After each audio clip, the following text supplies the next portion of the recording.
ऐसे में सरकार बेरोजगारी और महंगाई का समाधान ढूंढने की बजाय सीए की बात कर रही है।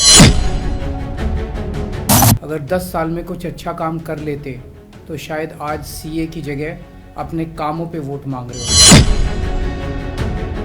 बीजेपी की केंद्र सरकार का कहना है कि 3 देश, बांग्लादेश, पाकिस्तान और अफगानिस्तान, इन 3 देशों के अल्पसंख्यक जो हैं वो अगर भारत की नागरिकता लेना चाहें तो उन्हें भारत की नागरिकता दे दी जाएगी।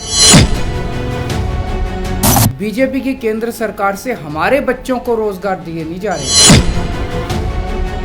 भारत सरकार का जो सरकारी पैसा हमारे परिवार और देश के विकास पे खर्च होना चाहिए, वो पैसा पाकिस्तानियों को भारत में बसाने पे खर्च किया जाएगा। अगर इन 2.5-3 करोड़ में से 1.5 करोड़ लोग भी भारत आ गए तो कौन देगा इनको रोजगार? बीजेपी वाले अपने घर में बसाएंगे क्या इनको? इनके अपने घर में रखेंगे क्या इनको? कुछ लोगों का कहना है कि ये पूरा का पूरा खेल वोट बैंक बनाने की गंदी राजनीति है। एक तरफ बीजेपी की हरियाणा सरकार हरियाणा के बच्चों को रोजगार देने में असमर्थ है। रोजगार के लिए हरियाणा सरकार अपने बच्चों को इजराइल भेज रही है। इजराइल में हम सब जानते हैं कि युद्ध चल रहा है। हमारे बच्चों को युद्ध में धकेला जा रहा है।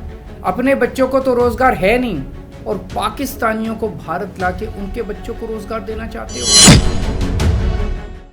कल भाजपा की केंद्र सरकार ने सीए लागू करने का नोटिफिकेशन जारी किया है। 10 साल देश पे राज करने के बाद ऐन चुनाव के पहले इन लोगों को सीए की बात करनी पड़ रही है। अगर 10 साल में कुछ अच्छा काम कर लेते तो शायद आज सीए की जगह अपने कामों पे वोट मांग रहे होते। आज देश के सामने सबसे बड़ी समस्या महंगाई और बेरोजगारी की है। किसी को भी घर चलाना मुश्किल हो रहा है, इतनी ज़्यादा महंगाई हो गई है, कमर तोड़ महंगाई हो रही है। उधर हमारे युवा दर दर की ठोकरें खा रहे हैं रोजगार के लिए, उनके ऊपर डंडे लाठियां बरसाई जा रही हैं। ऐसे में सरकार बेरोजगारी और महंगाई का समाधान ढूंढने की बजाय सीए की बात कर रही है, तो ये बड़े दुख की बात है। ये सीए आखिर है क्या? बीजेपी की केंद्र सरकार का कहना है कि 3 देश, बांग्लादेश, पाकिस्तान और अफगानिस्तान, इन 3 देशों के अल्पसंख्यक जो हैं वो अगर भारत की नागरिकता लेना चाहें तो उन्हें भारत की नागरिकता दे दी जाएगी। इसका मतलब बड़ी संख्या में यहाँ से अल्पसंख्यकों को हमारे देश में लाया जाएगा, उनको रोजगार दिए जाएंगे, उनके लिए घर बनाए जाएंगे, उनको यहाँ बसाया जाएगा। अजीब बात है ना। बीजेपी की केंद्र सरकार से हमारे बच्चों को रोजगार दिए नहीं जा रहे, पाकिस्तान से लोगों को लाके उनके बच्चों को रोजगार देना चाहते हैं। हमारे लोगों के पास तो घर नहीं है, भारत के तो ढेरों लोग बेघर हैं, लेकिन बीजेपी वाले पाकिस्तान से लोगों को लाके उन्हें भारत में बसाना चाहते हैं, उनको घर देना चाहते हैं। हमारे रोजगार उनके बच्चों को देना चाहते हैं, हमारे हक के घर उनमें पाकिस्तानियों को बसाना चाहते हैं। भारत सरकार का जो सरकारी पैसा हमारे परिवार और देश के विकास पे खर्च होना चाहिए, वो पैसा पाकिस्तानियों को भारत में बसाने पे खर्च किया जाएगा। इन 3 देशों में लगभग 2.5 से 3 करोड़ अल्पसंख्यक हैं। ये तीनों बहुत गरीब देश हैं। जैसे ही भारत के दरवाजे खुलेंगे, इन 3 देशों से भारी भीड़ हमारे भारत में आ जाएगी। अगर इन 2.5-3 करोड़ में से 1.5 करोड़ लोग भी भारत आ गए तो कौन देगा इनको रोजगार? कहाँ बसाओगे इनको? बीजेपी वाले अपने घर में बसाएंगे क्या इनको? इनके अपने घर में रखेंगे क्या इनको? बीजेपी वाले देंगे क्या इनको रोजगार? कौन देगा इनको रोजगार?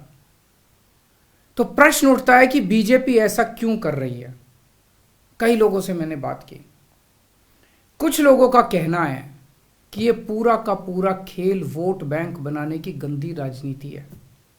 इन तीनों देशों से 1.5-2 करोड़ लोगों को अगर भारत ले आया गया और उनको चुन चुन के इस तरह से देश के अलग अलग भागों में बसाया गया, जिससे जहां जहां बीजेपी के वोट कम हैं वहां झुग्गियां डाल के अगर इन लोगों को वहां बसाया गया तो वहां बीजेपी का एक पक्का वोट बैंक तैयार हो जाएगा, बीजेपी के वोट बढ़ जाएंगे।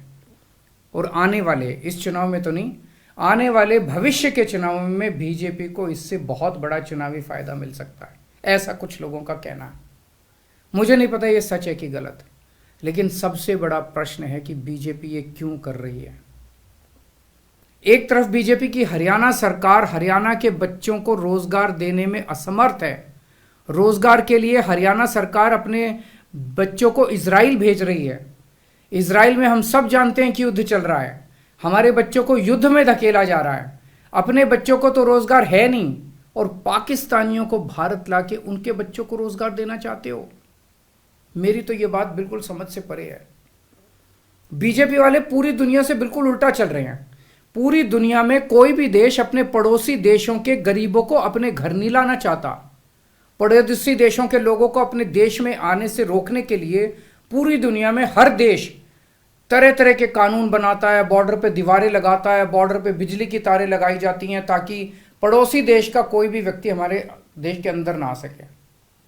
बीजेपी शायद अकेली पार्टी है पूरी दुनिया की जो पड़ोसी देश के गरीब लोगों को अपने देश में घुसाने के लिए दरवाजे खोल रही है, बिल्कुल उल्टा कर रही है।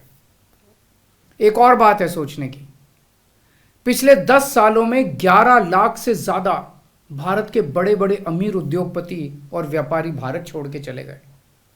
ये लोग भारत में फैक्ट्री चलाया करते थे, इंडस्ट्री चलाया करते थे, बड़े बड़े व्यापार किया करते थे, लाखों लोगों को नौकरी देते थे, रोजगार देते थे। ये बीजेपी की गलत नीतियों और उनके अत्याचार से तंग आके भारत छोड़ के चले गए।